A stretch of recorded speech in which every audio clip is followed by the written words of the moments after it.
10 ఏళ్లలో కేసీఆర్ ఏ పని మొదలు పెట్టినా తన వాటా తనకు రావాల్సిందే. అవినీతి లేకుండా ఏ పని చేయడు. ఇది కేసీఆర్ జీన్స్ లోనే ఉంది. అది కాళేశ్వరమైనా, రోడ్లైనా, ఆస్పత్రుల నిర్మాణమైనా, చివరకు రైతుల ధాన్యమైనా సరే. ఇప్పుడు కేసీఆర్ చేసిన మరో స్కామ్ బయటపడింది. మేము గొప్పగా ఆస్పత్రులు నిర్మిస్తున్నామని చెప్పాడు KCR. Warangal super speciality hospital, Hyderabad లోని అల్వాల్, సనత్ నగర్, ఎల్బీ నగర్, టిమ్స్ ల పేరుతో దోపిడీకి మాస్టర్ స్కెచ్ వేశాడు. వీటి అంచనా వ్యయం 3,779 కోట్లు. కానీ కొద్ది రోజులకే ఎలాంటి అధికారిక ఆదేశాలు లేకుండానే నోటితో ఆదేశాలిచ్చి 6,741 కోట్లకు పెంచాడు. మొదట తక్కువ ఖర్చుతో నిర్మిస్తున్నామని ప్రజలను భ్రమపెట్టడం, తర్వాత అంచనాలు పెంచి దండుకోవడం కేసీఆర్ స్టైల్.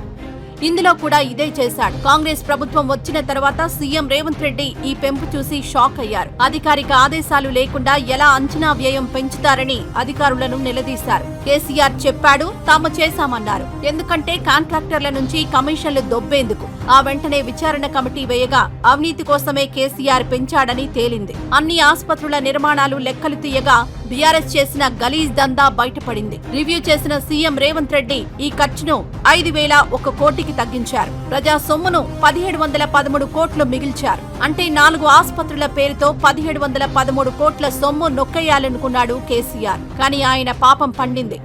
ఓడిపోయి ప్రజలకు మేలు జరిగింది. నేడు ప్రజా సొమ్ముకు కాపలాగా ఉన్నారు ముఖ్యమంత్రి రేవంత్ రెడ్డి. అందుకే వరంగల్ ఆస్పత్రికి 620 కోట్లు మిగిల్చారు. ఎల్బీ నగర్ టిమ్స్ కు 785 కోట్లు, టిమ్స్ అల్వాల్ కు 323 కోట్లు, టిమ్స్ సనత్ నగర్ కు 14 కోట్లు మిగిల్చారు.